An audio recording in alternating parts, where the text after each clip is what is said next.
Eu vou resumir o máximo para a gente entrar na mensagem. E aí o que aconteceu? Apareceu uma oportunidade de abrirmos um trabalho numa garagem em Planaltina de Goiás. A senhora Nilda olhando, eu falei, e agora? Falei, Nilda, eu sou teimoso, vamos lá. Abrimos um trabalho lá na casa de uma irmã, de uma missionária que estava também desgarrada, que tinha se afastado, que estava distante de Deus. Hoje são 3 igrejas dentro de Planaltina de Goiás, que está sob nossa responsabilidade. Sim, pastor, onde o senhor quer chegar com essas 2 histórias? A história de Moisés não é tão diferente da nossa história, da história da Monte Oreb em Sobradinho 2 e Planaltina de Goiás. Claro que nosso ministério existe outra história, existe outras igrejas, que cada igreja do ministério tem sua história, sua própria história.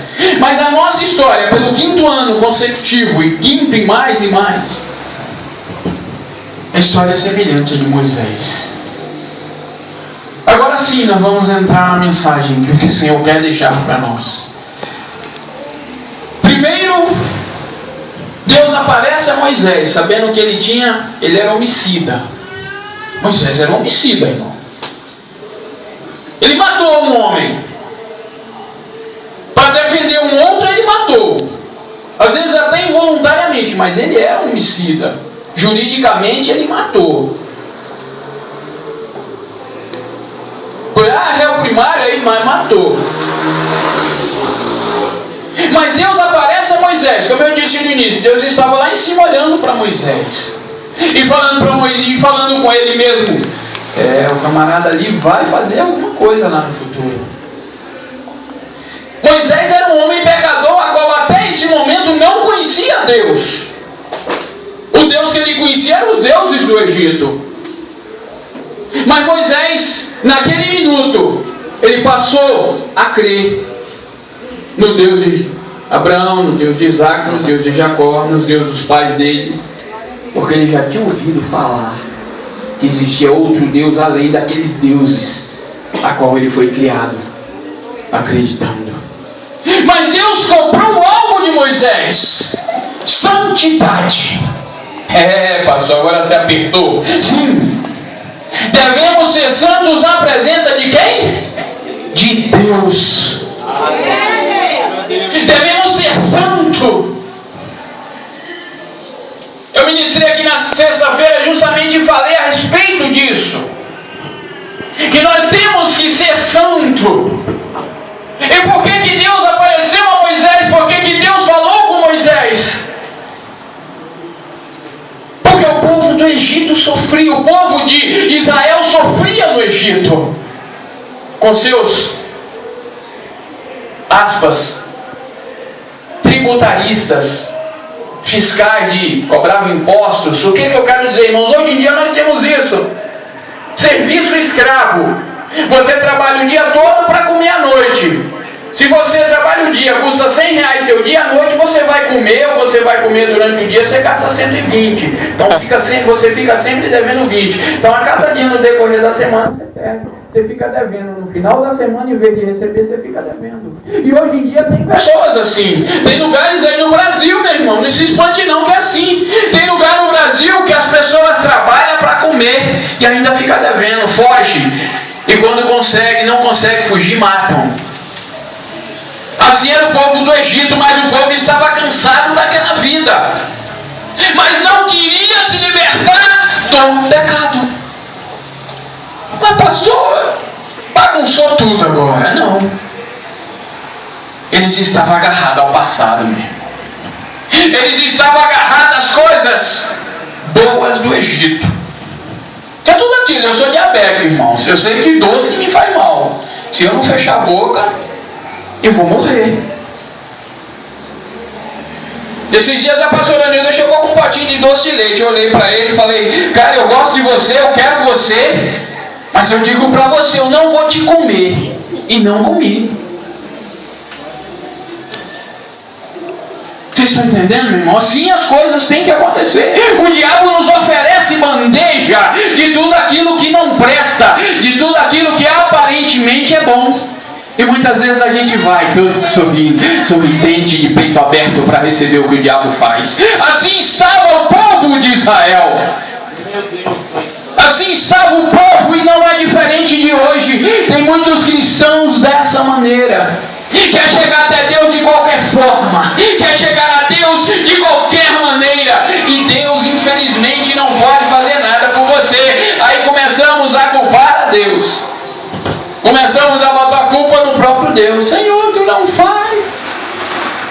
Senhor, eu tenho chorado tanto. Minha mãe, meu irmão chorou e orou por 24 anos para que hoje, pastor Sueli, estivesse aqui. Aleluia. Hoje eu estou aqui. Eu fiquei 24 anos afastado dos caminhos do Senhor. Nasci e me criei dentro dos caminhos do Senhor. Depois me afastei. Não vou falar desviar, mas quem desvia é o lapeta. Nós nos afastamos do caminho do Senhor. Eu fiquei 24 anos. E minha mãe nunca deixou de orar. E hoje quem tem o prazer de vê-la aqui sou eu. Glória a Deus. E o que? É vontade de Deus. Então a vontade de Deus era que Moisés fizesse algo por aquele povo, porque Deus tinha ouvido o clamor daquele povo. Mas Deus sabia que aquele povo, se ele enviasse ali do meio deles, tirasse um do meio deles, qualquer um deles, não ia resolver nada. Aí o que é que Deus faz? Vou lá atrás de Moisés, que Moisés matou um egípcio, e eles vão olhar ele como: você é um homicida, cara, você é um pecador, você errou. Nós não vamos te seguir, não. Na verdade, irmãos, quantas vezes a gente tem passado por essa situação na rua? Esse camarada ontem era um bêbado, hoje está aí pastoreando. Que nada. Conversa fiada é assim que acontece, meu irmão. Hoje eu vi um pastor aqui, um dia ele chegou aqui para mim e falou: pastor, o senhor lembra de mim? Eu falei: meu querido, eu posso até lembrar de você, mas não sei qual situação. Por quê? Porque um dia ele chegou bêbado, drogado na igreja. Ele foi em umas outras igrejas e expulsaram ele. Ele entrou aqui. Eu fiz questão de sentar com ele, conversar com ele e orar por ele. E Deus me usou para falar algo para ele. Hoje ele é pastor. Glória a Deus. Eu fiz isso? Não. A única coisa que eu fiz é ser instrumento de Deus. Aleluia. Foi como Moisés. Deus queria usar Moisés como instrumento. Não adiantava Deus pegar uma ferramenta qualquer no meio do povo de Israel que estava lá no Egito. Ele tinha que pegar um instrumento de fora, uma foice para cortar o mal pela raiz.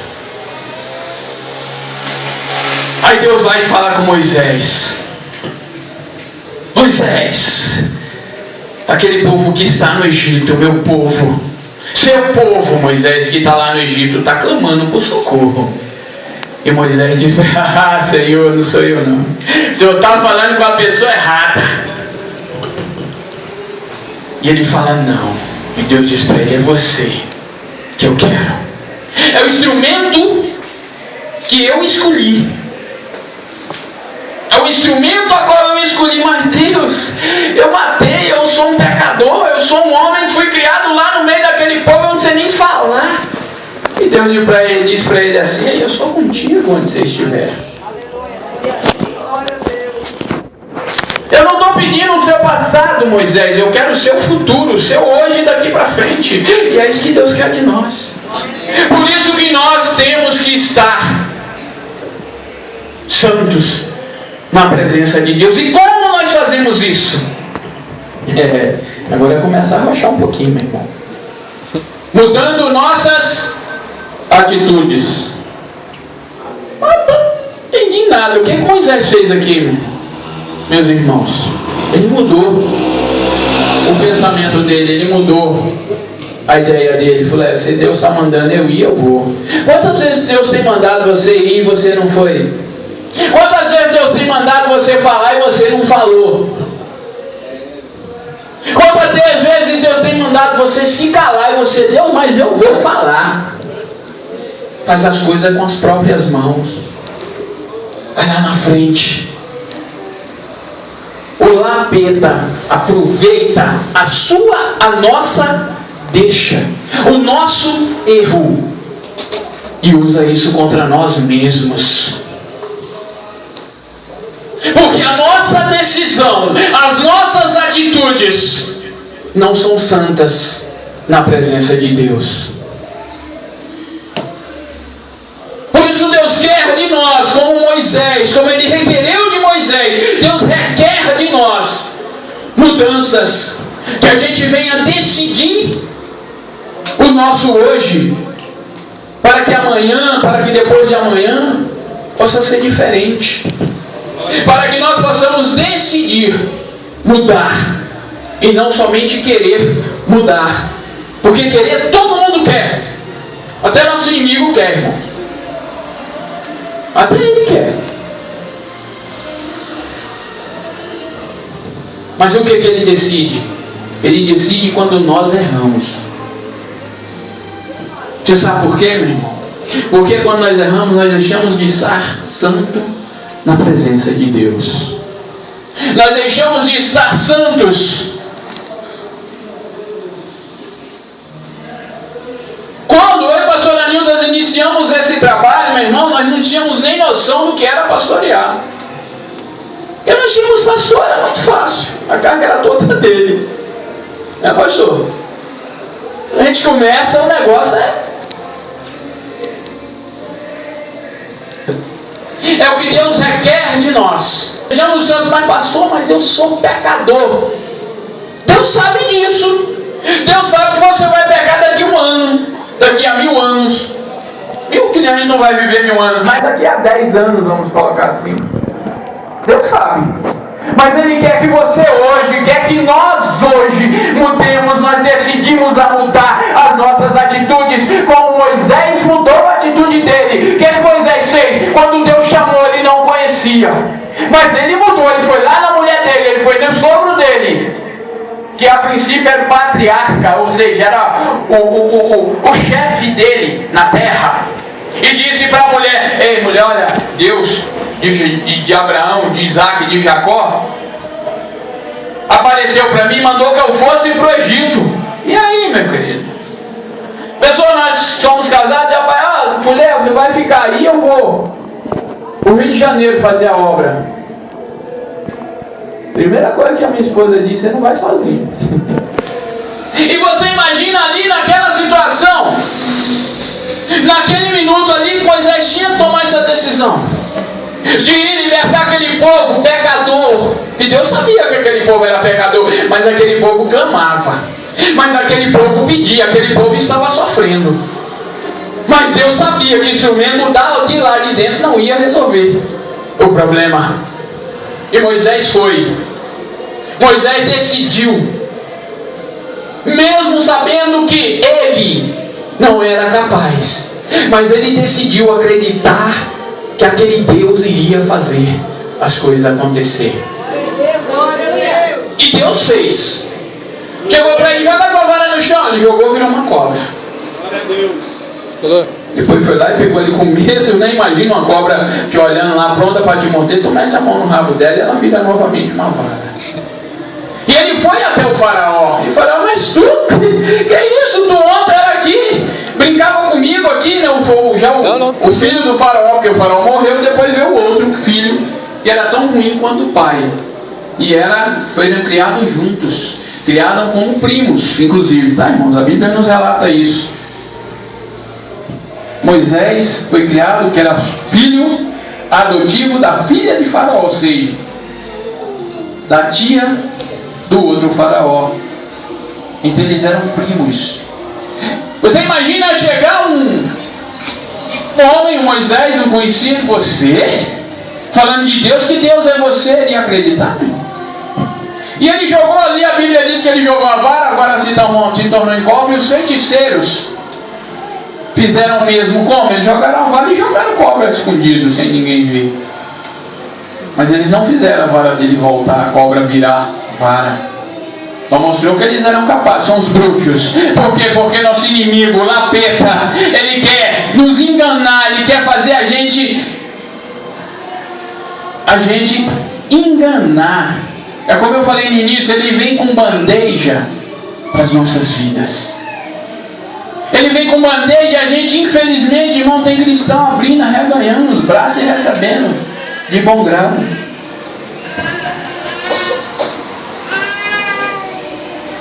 Vai dando continuidade aqui. Deus diz assim no 7: tenho visto atentamente a aflição do meu povo que está no Egito, e tenho ouvido o seu clamor por causa dos seus pesadores, porque conheci suas dores. Deus, meus irmãos, Ele se preocupa com a nossa dor. Deus, Ele se preocupa com a nossa luta e a nossa provação. Ele se preocupa.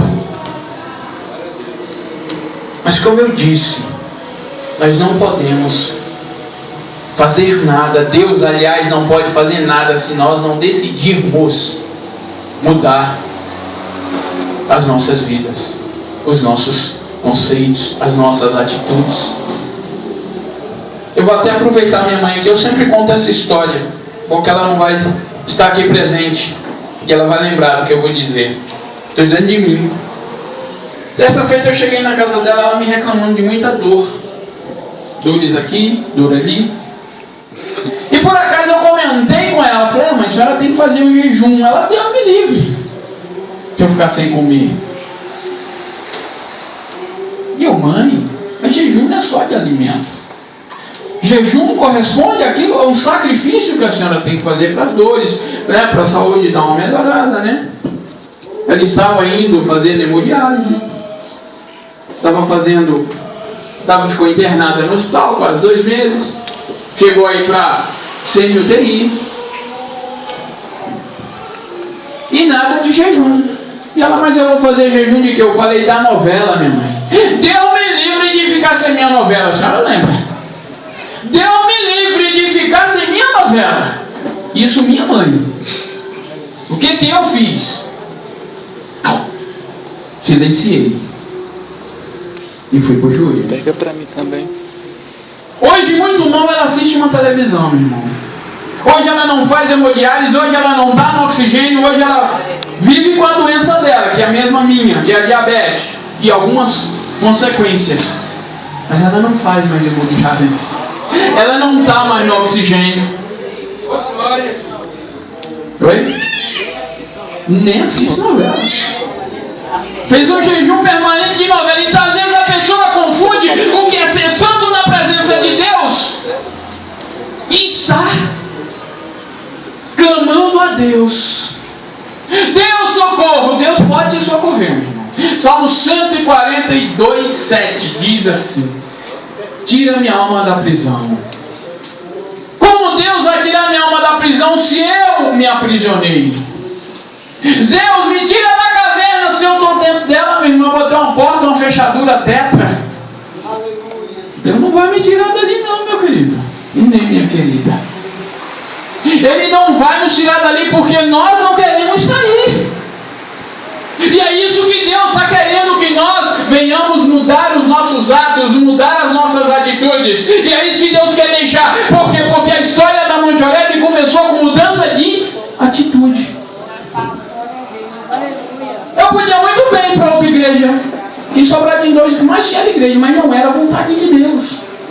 Ei, pastora Nilda, nós podíamos estar tranquilamente membros, né, pastora? Nós podíamos, mas não era a vontade de Deus. A vontade de Deus era que se abrisse essa igreja, era que se abrisse em Brasília, era que se abrisse outras que serão abertas. É a vontade de Deus, meu irmão. E qual é a obrigação? É ser santo na presença de Deus. É procurar estar santo. Mas pastor, eu sou pecadora, sim. Nós não vamos deixar de ser pecador enquanto nós estivermos na terra. Só vamos ser seres celestiais, servos celestiais. É falou difícil, pastor. Quando nosso papai do céu voltar. Agora eu vou te dar um recadozinho que a Bíblia nos ensina, que o nosso Senhor Jesus Cristo nos ensina. Se eu continuar na mesmice, se eu continuar no conforto da mesmice, no meu conforto ali, televisão, esse canal não tá bom não. Lá é Sky, Claro, TV por assinatura em geral. Não estou dizendo que você não tem que ter isso em casa. Eu tenho. Não tenho TV por assinatura, mas eu assisto minha televisão pelo YouTube. Para mim, eu já pago a internet, então tenho. O Wi-Fi eu uso na televisão. Mas eu tenho que saber usar, né? Tem cristão trocando as coisas.